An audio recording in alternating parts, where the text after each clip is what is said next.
Evening sa inyong lahat, si Carol muli. Long time no see, medyo tagalan tayo record ng ating Bible study, pero here I am. So I pray that all of you are in good condition in the name of Jesus Christ and ready to listen. Makinig tayo sa ating pag-aaral ng salita para pare-pareho tayong matuto because sa pag-share ko, hindi lang naman ang aim para matuto rin kayo, kundi mag-increase din ako sa knowledge ng salita ng Diyos habang pinag-aaralan ko din at sinishare yung salita sa inyo. So, ang magiging topic natin ngayon, alam naman natin Christmas season, holiday season na. So, minsan ang dami natin mga cares, mga yung kinikerry natin, finances, gusto natin let's say may mga bagay na gusto tayong bilhin or gifts or other than finances, iba pang aspect, let's say may mga problems tayo, emotional or kung ano man, kamag-anak, family. So, sabay-sabay yung mga stress, ganyan. So, titignan natin kung ano yung sinasabi ng Panginoon Diyos sa salita niya, kung paano natin i-handle ito, okay? So, i-share natin yung scripture na ating tatalakayin sa ngayon. Ang unang scripture natin, 1 Peter 5:7. Sabi dito, cast all your cares on Him. No, inano ko lang, nilagay ko na lang yung pangalang Jesus kasi Him refers to Jesus. So, for He cares for you so much. Panginoong Jesus, ang Diyos, He cares for us so much. Yung kung sinabi niya sa salita niya, He meant it. And sasabihin niya yung pawang katotohanan lang. So, ano ba ang ibig sabihin ng cares? So, hinanap ko yung dictionary. Tinignan ko. Minsan kasi yung salita, yung word sa New Testament, kasi originally it's written in Greek or Aramaic. So minsan merong mga root word yan doon sa in Greek. Para na i-define niya ng gusto kung ano ibig sabihin nun. Pero simple din, parang English dictionary din. Sabi, care means like distraction, agitation, steering, or disturbance in emotion. Anything na merong naaabala ka, na out of focus ka sa dapat mong gawin, or let's say nasa trabaho ka, hindi ka makapag-focus, naabala ka, that's a distraction, and that's a form of care. Agitation, yung ganun din, naiistorbo ka, ganun. From within, nadidistract ka, nadidisturb ka. Merong steering, merong yun, disturbance in emotion. These are considered care or anxieties, stress, pressure, worries, fear. Yung mga ganito, yung para bang yung emotion natin, ayun yung seat itong mga disturbances na ito, ang seat niya nandun sa emotion natin, nasa mind natin. So emotion, mind natin, nabobombard tayo ng mga ganito, heavy feelings, or ito nga yung mga naranasan nating pressures from outside and from within. So, ano ang sinasabi ng salita ng Diyos tungkol dyan? So, sa mga cares na yan. Dito sa Philippians 4:6-7, sabi, be careful for nothing, but in everything by prayer and supplication with thanksgiving, let your requests be made known unto God. And the peace of God, which passed all understanding, shall keep your hearts and minds through Christ Jesus. So, ayaw ni Lord na nagke-care tayo. Ayaw niya nung nabobombard tayo ng mga worries, mga isip tayo ng isip, worry ng worry. God is so good. Ayaw niya ng gano'n.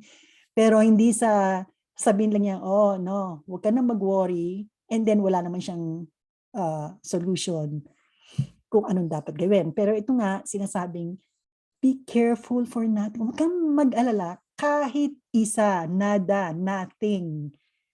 Huwag kang mag-alala ni isang bagay. But in everything, sa lahat ng bagay, manalangin at mag-supplicate Supplication means petition.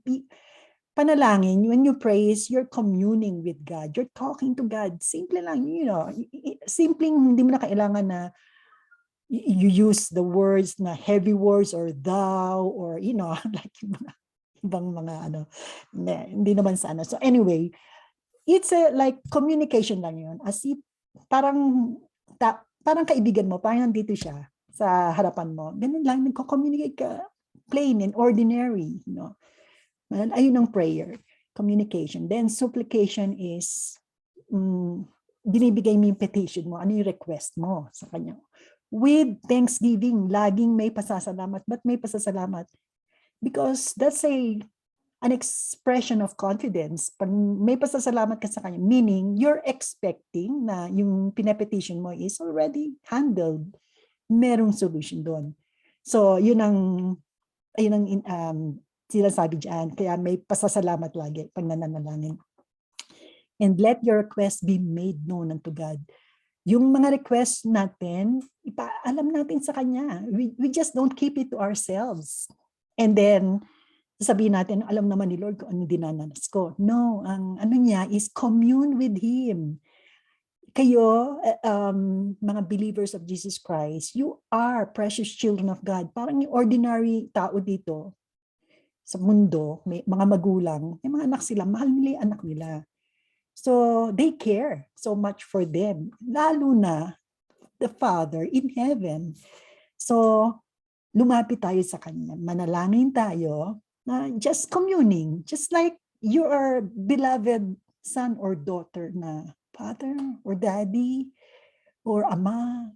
Ito yung mga pangangailangan ko. Very casual. Hindi kailangan na maging too religious yung approach natin. Casual. So, after all, kilala naman niya tayo. And alam niya yung mga dinadanas natin. So, alam niya yon, pero kailangan manalangin tayo. Rating natin sa Kanya, sa kaalaman niya, sabi nga, di ba, let your request be made known unto God.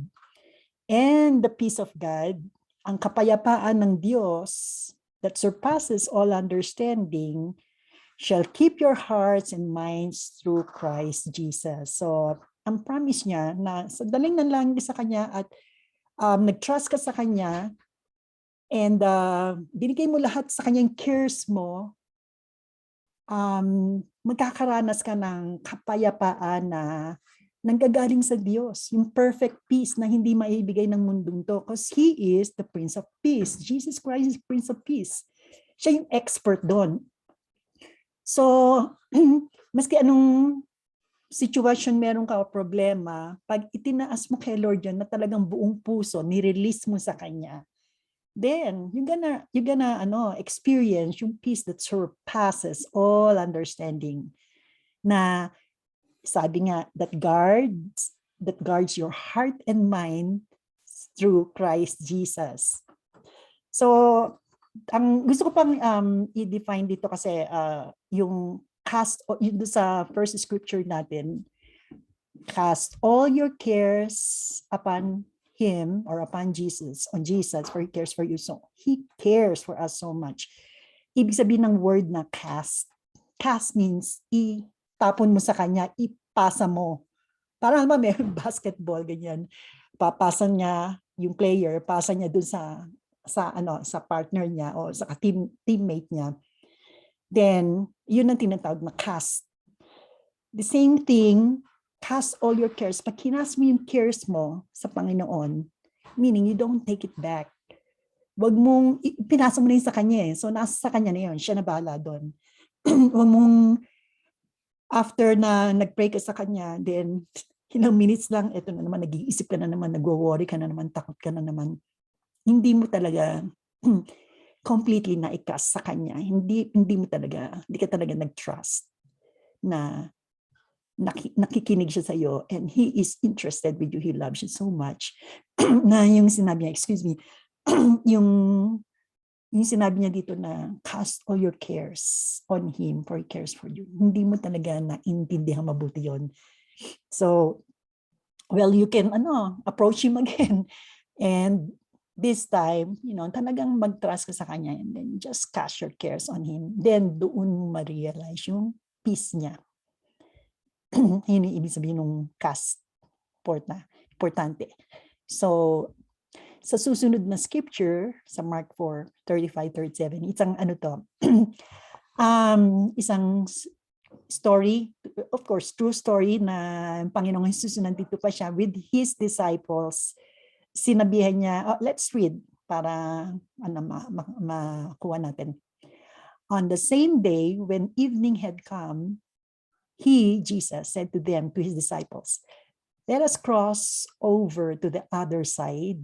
Sabi niya. Now, when they had left the multitude, they took him along in the boat as he was. And other little boats were also with him, and a great windstorm arose, and the waves beat into the boat so that it was already filling. So puno na ng tubig yung bangka. But Jesus was in the stern, asleep on a pillow, and they awoke him and said to him, Teacher, do you not care? Or teacher, panic sila ganun in your reflection ng kanilang boys. Teacher, do you not care that we are perishing? Then he arose and rebuked the wind and said to the sea, Peace, be still. And the wind ceased, and there was a great calm. Yung sumunod, but he said to them, why are you so fearful? How is it that you have no faith? And they feared exceedingly, lalo pa silang natakot, and said to one another, who can this be that even the wind and the sea obey him? Okay, that's a different one. So anyway, balik tayo dito sa story niyang ito. Una-una, sinabi ni Lord dito, ito naka-highlight, let us cross over to the other side. Meaning, salita ng Diyos yun, sinabi niya, sige mag-cross tayo ng sea para doon makarating tayo doon sa kabilang side. Alam mo naman yung word ng Panginoon, pag binitawan niya yon, mangyayari yon if you mix your faith with it. Pero nga, nung dumating tong storm na ito at napuno yung bangka, nakakatuwa rito. Jesus was, they took him along naman. Okay, napuno ng tubig itong boat, already filling, napupuno na siya. Next, sabi rito, he was in the stern. I think yung stern, yung end part ng boat, asleep on a pillow. And may pillow pa siya. Siguro may dala lang siya pillow dahil in ministry ng Panginoon is day and night kung saan sila nakakarating. So, puyat at pagod. Pagod na pagod siguro yung Panginoon because he is partly, 100% man, 100% God. So, meron siyang katawan, napapagod siya. Matulog natin, ordinaryo. Naantok siya. So, nakatulog siya despite of yung storms, napupuno na nga ng tubig yung boat, pero tulog pa rin siya. Yung ang sarap ng peace, he didn't care, tulog siya. Ang sarap ng tulog niya. They have to wake him up para magising. So sabi nila, do you not care that we are perishing? Ang mind nila is because natatakot na nga sila, panic na sila. Ganyan. Siyempre, yung bangka ay napupuno ng tubig, tutulog yung Panginoon, aanihin pa, sinabihan nilang, wala ka bang malasakit o wala ka bang care para sa atin na mamamatay na tayong lahat, tulog ka pa, yung gising nila. So, but then tumayo yung Panginoon at once, at nirebuke niya, in-stop niya yung wind, and he talked to the wind and the sea. And sinabi niya, peace, be still. And then the wind ceased and there was a great calm. So napaka-importante ng message din dyan na may power yung ating words mixed with faith. Kung ano yung ginagawa ng Panginoong Jesus, kung ano yung nagawa niya noon, sabi sa Bible, di ba? We can do it also because His Spirit is in us. Jesus is inside of us. Once you have the Lord Jesus, once you accept Him as your Lord and Savior, so nagkakaroon ka ng divine nature. So whatever He did on earth, nandito siya, magagawa mo because of Him, not because of your own power, but because of Him in you. Yun yun. And there's power in your words. So katulad niya, ni-rebuke niya yung wind. Yeah, sinabi niya, rebuke the wind and said to the sea. He spoke. Kinausap niya yung dagat. Peace, be still. And ayun nga nangyari. So, tayong mga believers, meron ganun tayong power. We may not talk to the wind and the sea per se, pero yung mga problema sa buhay natin, yung nadi-distract tayo, nadi-disturb tayo, na-stir up yung emotion natin because of those disturbances, yung minds natin, ang daming mga pressures and worries, kung anumang problema, anxieties, we have the power in the name of Jesus. If you are a believer, if you receive Jesus Christ in you, you have the power to stop that. And of course, you pray to God, and then you also take authority over your mind in the name of Jesus. You command it to be still, to stop all those, yung mga thoughts na binobombard ka na ano ka na pe-pressure ka. May power tayong binigay ni Lord in the name of Jesus, okay? So, that's one. And then, yun nga, ang fear is opposite. Ang opposite niya, ang faith, actually, ang opposite niya is fear.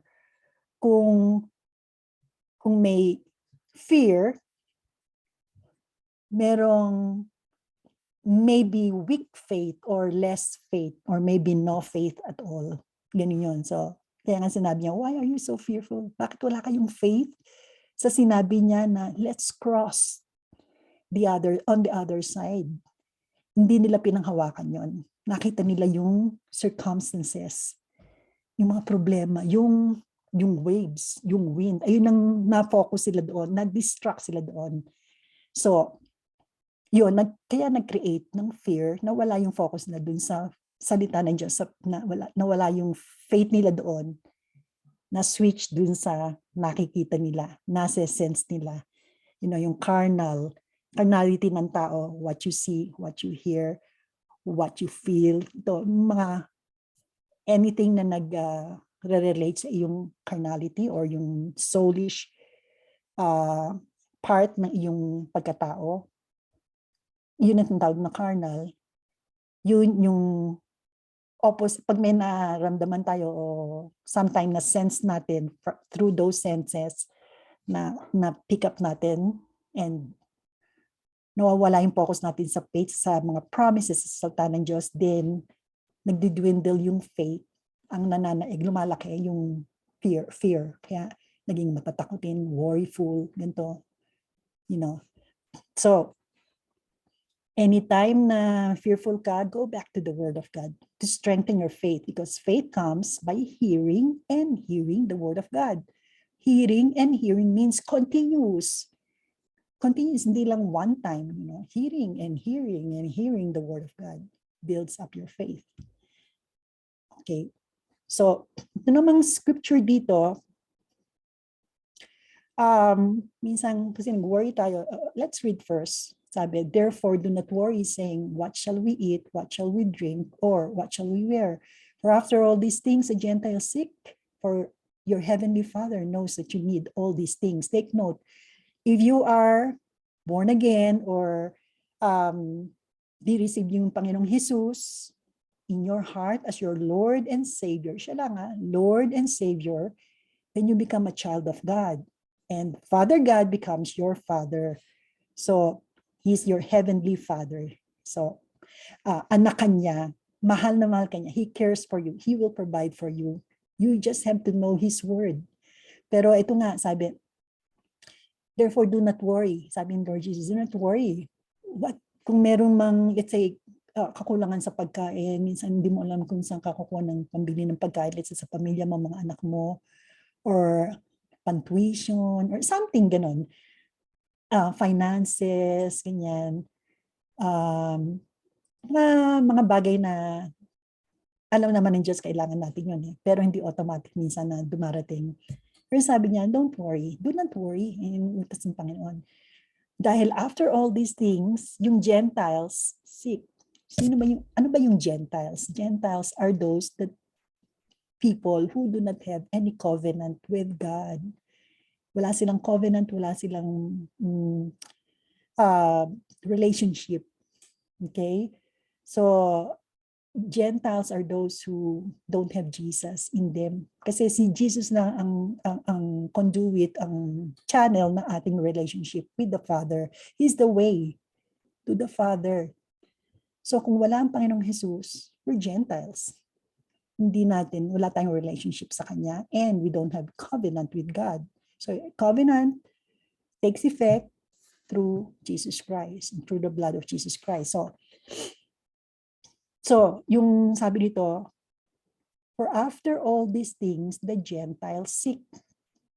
Yung mga pangangailangan ng ganito, mga material, mga bagay na they need or pinoproblema nila, ang mga Gentiles, mga walang relationship kay Lord and they don't know the Word of God, ayun ang inuuna nila. So abala sila doon na inuuna nila yung ano ba yung pwede para yung provision nila or anong hindi lang provision, ano ba yung healing, ganyan. So ang focus nila, ang unang step nila is the natural way, natural. Hindi yung ano yung Panginoon, ano yung promises, ano yung mga sinabi ni Lord. So gagawin nila yung magagawa nila on their own power para magkaroon sila ng provision, para makamta nila yung anong kailangan nila. Okay, so yun yung Gentiles. Pero sabi ni Lord, your Heavenly Father knows that you need all these things. Alam ni Lord lahat yun. But seek first, ito yung sinasabi niya, seek first the kingdom of God and His righteousness, and all these things shall be added. Hindi mo na kailangang magkandahirap ka, unahin mo yon at i-pursue mo yon. It will be added, shall be added. Therefore, do not worry about tomorrow, for tomorrow will worry about its own things. Sufficient for the day is its own trouble. Every day, every day pagising mo, laging merong issue, merong another issue, may new problem, may new ganito. Di ba? Kasi nandito pa tayo sa mundo. This world is hindi to a fallen world pa rin ito. And the enemy is still here. Yung enemy, the devil, siya yung nag-create ng mga persecutions, mga troubles, mga ganito, itinatapon niya especially sa atin, mga believers, everyone actually. So, minsan we make our own troubles, Pero ang sabi ni Lord Jesus, seek first the kingdom of God. Ayun ang unahin natin, yung kaharian ng Diyos. Ano yung prinsipyo niya? Ano yung kanyang mga sinabi? Ano yung pinramis niya sa atin? Dahil ang Diyos, sinabi niya sa He is so glad and very much willing to give to us His kingdom. Ayun yung sabi sa scripture. Actually, binigay na nga niya yung kingdom niya sa atin through Jesus Christ. So, ayun ang unahin natin instead na po-focus tayo ng mga ibang bagay or nagwo-worry, nag-fearful tayo na instead na ang saliksikin natin kaharian ng Diyos o pray to God or something na related to God, the spiritual, napo-focus tayo. Instead of that, napo-focus tayo dun sa troubles, which is wrong focus. Kaya ang sinasabi ni Lord, seek first the kingdom of God and His righteousness. Yung kanyang pagiging matuwid, yung kanyang kabutihan. God is a good God. We got to know Him better. Ang yung nature niya. Kasi hindi niya tayo pababayaan. And all these things shall be added to you. Therefore, do not worry about tomorrow, for tomorrow will worry about its own things.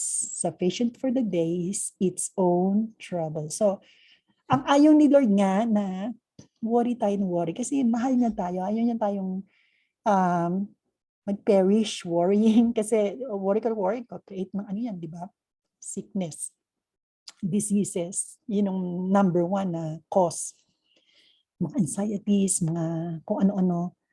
Pero yung remedy, yes, leave it up to God. He cares for us so much. Ang sabi niya nga, di ba, pray to Him, and yan, balikan natin, sabi rito, be careful for nothing, but in everything by prayer and supplication with thanksgiving.